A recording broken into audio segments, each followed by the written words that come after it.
হরে কৃষ্ণ। আজকে আমি একটু বিষয়ে আলোচনা করব যে ভক্তি করার ঠিক বয়স কখন, কত বয়স থেকে বছর পর থেকে আমাদের ভক্তি করা উচিত, ভগবানের শরণ নেওয়া উচিত, ভগবানের নাম করা উচিত, সেই বিষয় নিয়ে একটু আলোচনা করব। তো অনেকেই আছে তারা বলেন যে আমাদের এখন ভক্তি করার সময় হয়নি, আরও কিছুদিন যাক, বৃদ্ধ বয়সে আমরা ভক্তি করব, বৃদ্ধ বয়সে গীতা পড়ব। এখন কি কেউ গীতা পড়ে? আমি দেখেছি অনেক পরিবারেরই, যদি কোনো ছোট বাচ্চা তারা গীতা পড়তে চায়, তার বাবা মা বলে যে এগুলো বৃদ্ধরা পড়ে, তোরা বুঝছিস কেন, তোরা এখন এইসব জাগতিক বই পড়।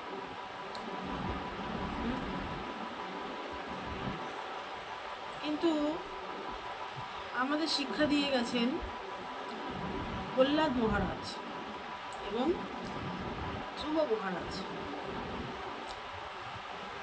এই দুইজন আমাদেরকে শিক্ষা দিয়েছেন যে ভক্তি করার আসল বয়স কবে থেকে। প্রহ্লাদ মহারাজ মাত্র 5 বছর বয়স ছিল, তখন থেকে সে ভগবান বিষ্ণুর শরণাগত হয়েছে, এবং ধ্রুব মহারাজও তাই। মাত্র 5 বছর বয়সে সে বনে গিয়ে ভগবানের নাম জপ করে তপস্যা করে ভগবানকে লাভ করেছে, মাত্র 6 মাস মধ্যে। আর আমরা ভাবি যে এখন আমাদের ভোগ করার সময়, আনন্দ করার সময়, আমরা এখন ভক্তি কেন করবো, এবং আমাদের সন্তানদেরকেও আমরা সেই শিক্ষা দিই না।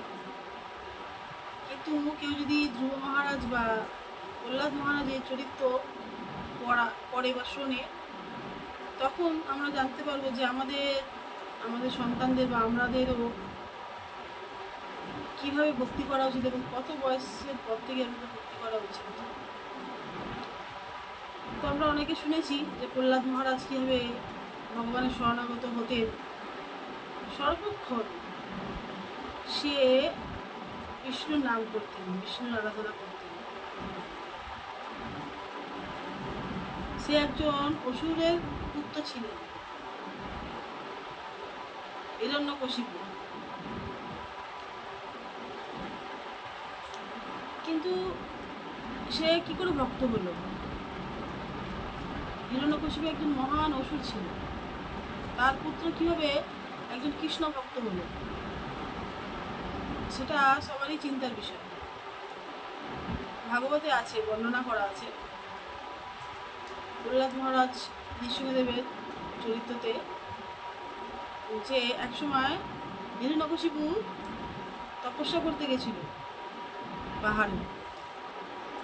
সে ব্রহ্মার তপস্যা করে বর পাওয়ার জন্য দীর্ঘ বছর, দীর্ঘ সময়, সত্যযুগের কথা, তখন মানুষের আয়ু ছিল 1 লক্ষ বছর।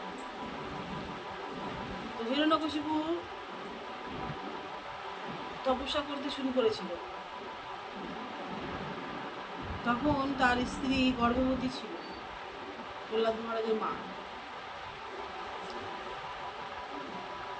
তখন এই দেবতারা দেখতে পেল যে প্রহ্লাদ মহারাজের মা হিরণ্যকশিপুর পত্নী গর্ভবতী ছিলেন। তো এই গর্ভে যে সন্তান আছে সে নিশ্চয় অসুর হবে, কারণ অসুরের পুত্র অসুরই হবে। এই বলে দেবতারা ওই গর্ভবতী মাকে, প্রহ্লাদ মহারাজের মাকে মারার জন্য ধাবিত হয়েছিল। তখন নারদ মুনি তাকে রক্ষা করেছিল এবং দেবতাদের বলেছিলেন যে এই গর্ভে যে সন্তান আছে সে একজন কৃষ্ণ ভক্ত, মহান ভক্ত, তাকে তোমরা হত্যা করতে চেও না। তারপরে নারদ মুনি তার আশ্রমে সেই গর্ভবতী মহিলাকে, প্রহ্লাদ মহারাজের মাকে নিয়ে যায় এবং প্রতিদিন সে ভাগবত কথা পড়তো, বলতো, প্রহ্লাদ মহারাজের মা শুনত এবং গর্বে থেকে প্রহ্লাদ মহারাজ সেই ভাগবত কথা শ্রবণ করত। এর ফলেই প্রহ্লাদ মহারাজ একজন মহান ভক্ত হয়ে গেছে।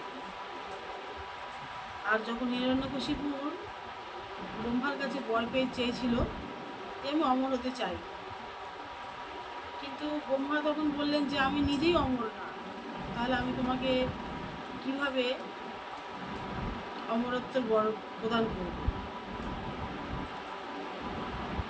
তো সে ছলে বলে তার কাছে বর নিয়েছিল। তারপরে সে তার গৃহে রাজ্যে ফিরে এসেছিল। তখন সে দেখেছিল যে তার একটি সন্তান হয়েছে, প্রহ্লাদ মহারাজ, পুত্র সন্তান। তখন সে চেয়েছিল যে সেই পুত্রকে তার মতোই করতে তৈরি, কিন্তু সে তো তখন কৃষ্ণ ভক্ত হয়েই গেছে, তাকে আর কীভাবে অসুর করবে। সে তো সবসময় শ্রীহরির নাম করত, নারায়ণ নারায়ণ নারায়ণ, ওম নমো ভগবতে বাসুদেবায়, ওম নমো ভগবতে বাসুদেবায়। শুতে বসতে উঠতে সবসময় ভগবানের নাম করত। এবং তার পিতা তখন অবাক হয়ে গেছিল যে তুমি আমার সন্তানে কীভাবে একজন নারায়ণের নাম করছো। ভীষণ ক্ষুব্ধ হয়ে গেছিল এবং তাকে বিভিন্নভাবে অত্যাচার করেছিল, কিন্তু সে সবসময় ভগবানের নাম স্মরণ করে সমস্ত বিপদ থেকে সে তার নিজেকে মুক্ত রেখেছিল। তো আমার বলার এটাই উদ্দেশ্য যে প্রহ্লাদ মহারাজ মাত্র 5 বছর বয়স ছিল, তখন থেকে সে ভক্তি করছে। আমরা কেন আমাদের সন্তানকে বাধা দিই বা তাদেরকে কেন বলি না যে তোমাদেরও এখন ভক্তি করার বয়স, তোমরাও এখন গীতা পড়ো, ভাগবত পড়ো, জপ করো, ভগবানের সেবা করো। বৃদ্ধ বয়সে আর হবে না। বৃদ্ধ বয়সে আমরা ঠিকমতো চোখে দেখতে পাই না, কানে শুনতে পাই না, ঠিকমতো কথা বলতে পারি না, ঠিকমতো আমরা তীর্থস্থান যেতে পারবো না, কোনো উপবাস করতে পারবো না। তো বৃদ্ধ বয়সে আমাদের কোনো কিছুই হয় না। ছোটো বয়স থেকেই আমাদের সন্তানদের শিক্ষা দেওয়া উচিত ভগবানের সেবা করা, ভগবানের নাম জপ করা। ধ্রুব মহারাজের মা ধ্রুব মহারাজকে শিক্ষা দিয়েছিল। ধ্রুব মহারাজেরও 5 বছর বয়স ছিল, তখন সে তার পিতার কোলে বসতে গেছিল। তার পিতা হচ্ছে রাজা মহারাজ উত্থানপাদ। সে ধ্রুব মহারাজ তার পিতার কোলে বসতে গেছিল, তখন তার মা সুনীতি আর সুরিচি, সুনীতি হচ্ছে প্রহ্লাদ মহারাজের মায়ের মা, আর সুরিচি হচ্ছে প্রহ্লাদ মহারাজের সৎ মা। সে তারা বাধা দিয়েছিল, তুমি তার পিতার কোলে বসতে পারবে না, কারণ তুমি সেই ভাগ্য করে আসোনি। তুমি এখন মরে যাও, তারপরে তুমি জন্ম নিয়ে আমার গর্ভে জন্ম নিয়ে তারপরে তুমি তোমার পিতার কোলে বসতে পারবে। কারণ তোমার মা হচ্ছে একজন দাসী, আর দাসীর পুত্র কখনোই মহারাজের কোলে বসতে পারবে না। তখন ধ্রুব মহারাজ খুব কষ্ট পেয়েছিল মনে, এবং তার ছুটে ছুটে তার মায়ের কাছে গেছিল। যে মাকে বলেছিল যে মা আমি কি করব, আমার প্রশ্নের উত্তর তুমি দাও। তখন মা বলেছিল আমি তোমার প্রশ্নের উত্তর জানি না, তোমার প্রশ্নের উত্তর একমাত্র ভগবান দিতে পারবে। তুমি বনে যাও, বনে গিয়ে তুমি ভগবানের নাম করো, ভগবানকে ডাকো, ভগবান তোমার উত্তর দেবে।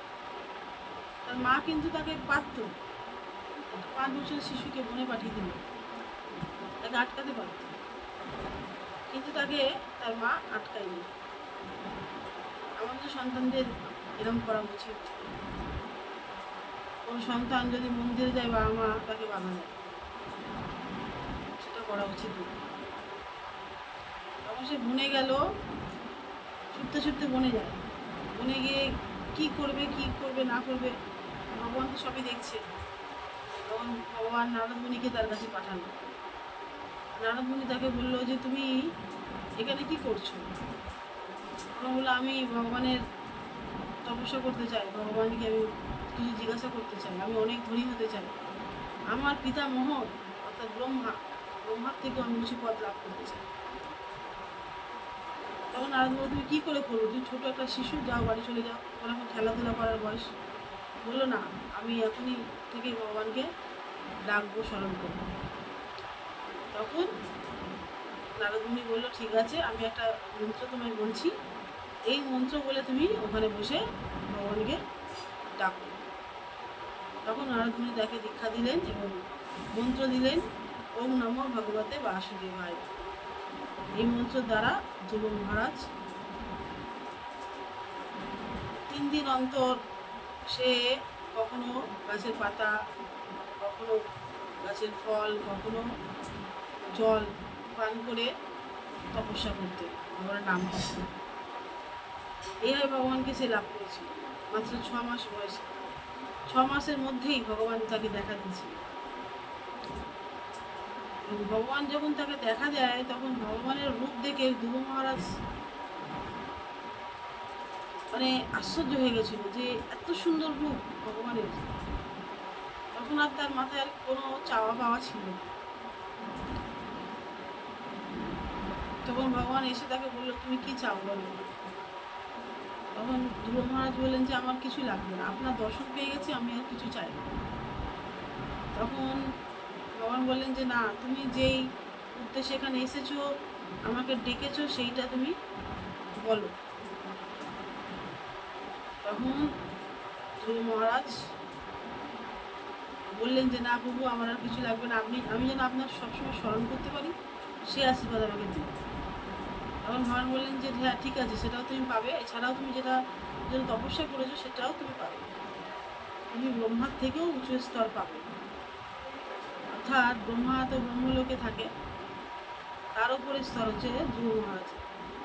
আমরা অনেকে আকাশে দেখি, জানি যে ধ্রুব তারা দেখতে পাই একটা, এবং আমরা পড়েওছি বইতে। সেই ধ্রুব মহারাজ ওইখানে তার রাজ্য রয়েছে এবং সেখানে সে 36,000 বছর সেখানে রাজত্ব করেছে। তারপরে সে ভগবানের গোলক ধামে চলে গেছেন। যেহেতু সে ভগবানের ভক্ত ছিলেন, ভগবানের নাম করেছেন, তাই যদি আমরা আমাদের সন্তানদেরকে ছোটো বয়স থেকে শিক্ষা দিই ভগবানের নাম করা, ভগবানের শরণাগত হওয়া, তাহলে তারাও গোলক বৃন্দাবনে চলে যাবে, এই জন্মমৃত্যুর চক্র থেকে বেরিয়ে আসতে পারবে। তাই আসুন সকলে আমরা ভগবানের নাম জপ করি, ভগবানের সেবা করি, এর মাধ্যমে আমাদের আনন্দ। হরে কৃষ্ণ কৃষ্ণ কৃষ্ণ হরে হরে, হরে রাম রাম রাম হরে হরে। জয় কৃষ্ণ ভগবান কি জয়। গ্রন্থরা শ্রীমদ্ ভাগবত